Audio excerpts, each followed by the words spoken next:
नमस्कार साथियों, मैं दीपक सर परफेक्ट स्टडी जोन के यूट्यूब चैनल में आप सभी का स्वागत करता हूं। आज हम पढ़ेंगे प्रश्नावली 12.3 का प्रश्न क्रमांक दूसरा। छायांकित भाग का क्षेत्रफल ज्ञात कीजिए। छायांकित भाग मतलब ये वाला जो हिस्सा हो जाएगा ये हो जाएगा छायांकित भाग।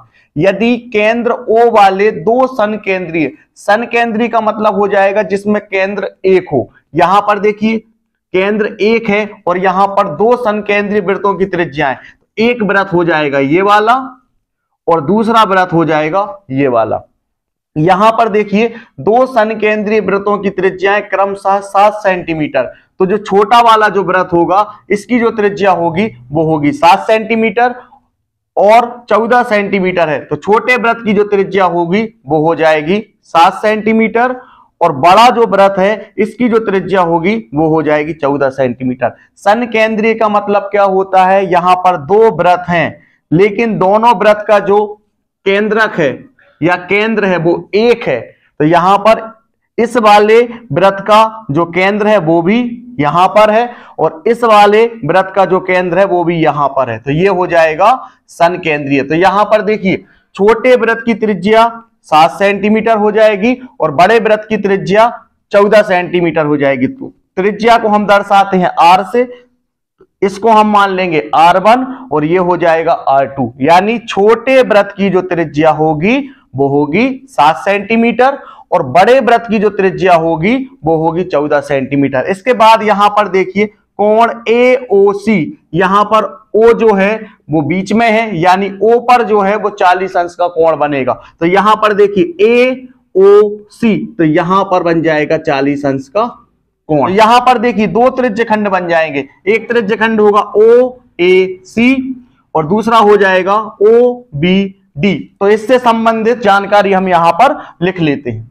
तो यहां पर देखिए छोटे वृत्त की त्रिज्या यानी R1 बराबर हो जाएगा 7 सेंटीमीटर और बड़े वृत्त की त्रिज्या यानी R2 बराबर हो जाएगा 14 सेंटीमीटर। तो जब हम बड़े वृत्त का जब हम त्रिज्यखंड निकालेंगे यानी OAC, यानी बड़े वृत्त की जो त्रिज्या होगी वो उसको हमने क्या माना है R2। तो बड़े वृत्त की त्रिज्या होगी R2 यानी R के स्थान पर हम क्या रखेंगे 14 रखेंगे और जब हम त्रिज्यखंड OBD यानी छोटे वृत्त का जब हम त्रिज्यखंड निकालेंगे तो उसमें हम R बराबर लिखेंगे 7 सेंटीमीटर, क्योंकि छोटे वृत्त की त्रिज्या को हमने माना है R1 वो है 7 सेंटीमीटर और बड़े वृत्त की जो त्रिज्या है उसको हमने माना है R2 वो है 14 सेंटीमीटर। अब हम यहां पर क्या करेंगे, बड़े वृत्त का त्रिज्यखंड निकाल लेंगे OAC।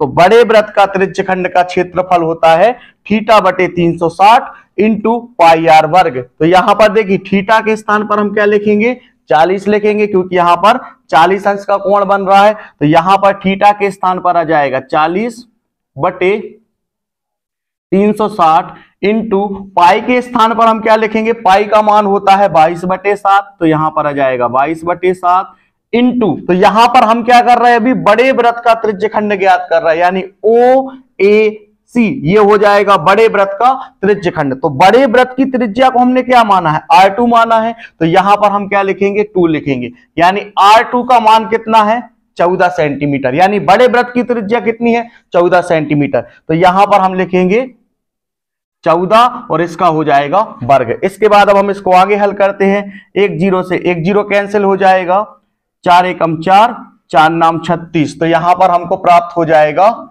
1/9 इंटू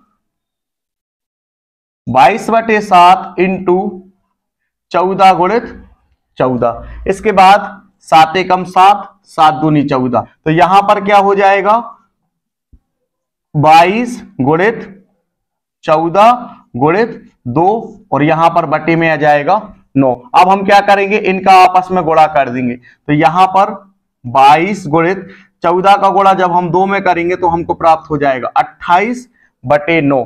तो यहां पर सबसे पहले हम यहां पर 2 का गुणा करेंगे तो ये हो जाएगा 2 8 16, कैरी 1, 2 दूनी 4 और 1 5। इसके बाद फिर से यहां पर 2 8 16, कैरी 1, 2 दूनी 4 और 1 5। तो यहां पर प्राप्त हो जाएगा 6, यहां पर 6 5 11, कैरी 1, 5 और 1 हो जाएगा 6। तो यहां पर जब हम 22 में जब हम 28 का गुणा करेंगे तो हमको प्राप्त हो जाएगा 616/9। तो यहां पर जब हमने 28 का गुणा जब हमने 22 में किया तो हमको प्राप्त हो गया 616/9 वर्ग सेंटीमीटर। यानी यहां पर हमने त्रिज्यखंड OAC यानी इस पूरे त्रिज्यखंड का हमने क्या किया है, क्षेत्रफल निकाल लिया। ये आया है 616/9। तो जब हम त्रिज्यखंड OBD यानी छोटे वृत्त का त्रिज्यखंड का जब हम क्षेत्रफल ज्ञात करेंगे तब हम इसी फॉर्मूले का इस्तेमाल करेंगे। यहां पर R2 है यानी बड़े वृत्त की त्रिज्या थी, जब हम छोटे वृत्त का त्रिज्यखंड का क्षेत्रफल निकालेंगे तो वहां पर हम रखेंगे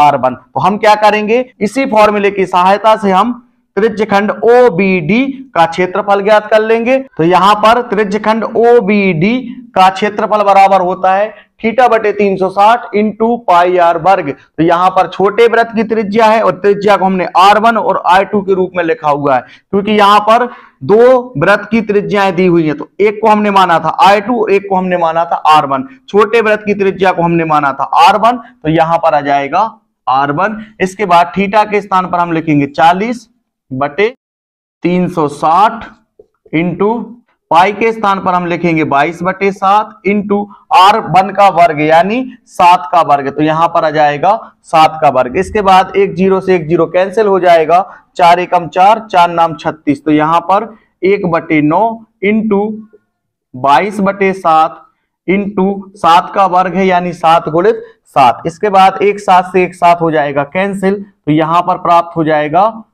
22 गुणित 7/9। इसके बाद जब हम 22 में जब हम 7 का गुणा करेंगे तो हमको प्राप्त हो जाएगा 154/9। यहां पर हमने क्षेत्रफल निकाला है इसलिए इसको हम लिखेंगे वर्ग सेंटीमीटर के रूप में। तो ये हो जाएगा त्रिज्यखंड OBD का क्षेत्रफल बराबर 154/9 वर्ग सेंटीमीटर। अब यहां पर देखिए, तो यहां से लेकर के यहां तक ये जो पूरा हिस्सा है इसको हमने निकाला था, जो आया था 616/9 वर्ग सेंटीमीटर। और हमने छोटे वृत्त का त्रिज्यखंड यानी त्रिज्यखंड OBD इसको भी हमने ज्ञात कर लिया है, ये आया है 154/9 वर्ग सेंटीमीटर। अब हमको इस वाले को निकालना है, तो हम क्या करेंगे, 616/9 इस वाले में से हम क्या करेंगे, इसको घटा देंगे। इस वाले में से जब हम इसको घटाएंगे तो हमको ये वाला हिस्सा जो है वो प्राप्त हो जाएगा।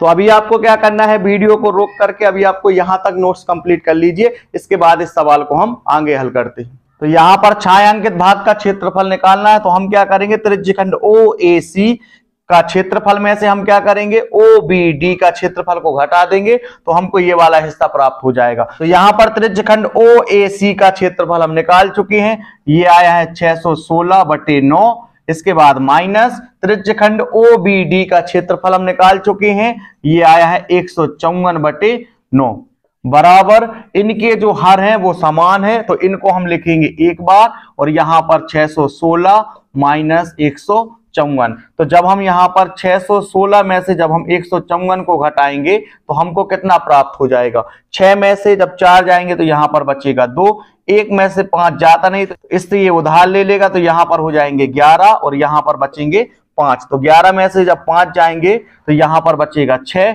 और यहां पर 5 में से जब 1 जाएगा तो यहां पर बचेगा 4, यानी 462/9। 3 तिरका 9, यहां पर 3 एकम 3, यहां 4 है तो यहां हो जाएंगे 16। इसके बाद 3 5 15 और यहां पर बचेगा 1, तो ये हो जाएगा 12, तो ये हो जाएगा 3 चौके 12। तो यहां पर हमको प्राप्त हो जाएगा 154/3 वर्ग सेंटीमीटर। यानी ये वाला जो हिस्सा है यानी छायांकित भाग का जो क्षेत्रफल है वो हमको प्राप्त हो गया है 154/3 वर्ग सेंटीमीटर। त्रिज्यखंड OAC ये जो है ये बड़े वृत्त का त्रिज्यखंड का क्षेत्रफल है, इसको हमने ज्ञात किया। फिर हमने छोटे वृत्त का त्रिज्यखंड यानी OBD इसको हमने ज्ञात किया। फिर हमने क्या किया था, त्रिज्यखंड OAC में से हमने OBD के क्षेत्रफल को हमने घटा दिया, तो हमको ये वाला हिस्सा जो है वो प्राप्त हो गया। तो इस तरीके से ये वाला सवाल जो है वो हल हो चुका है।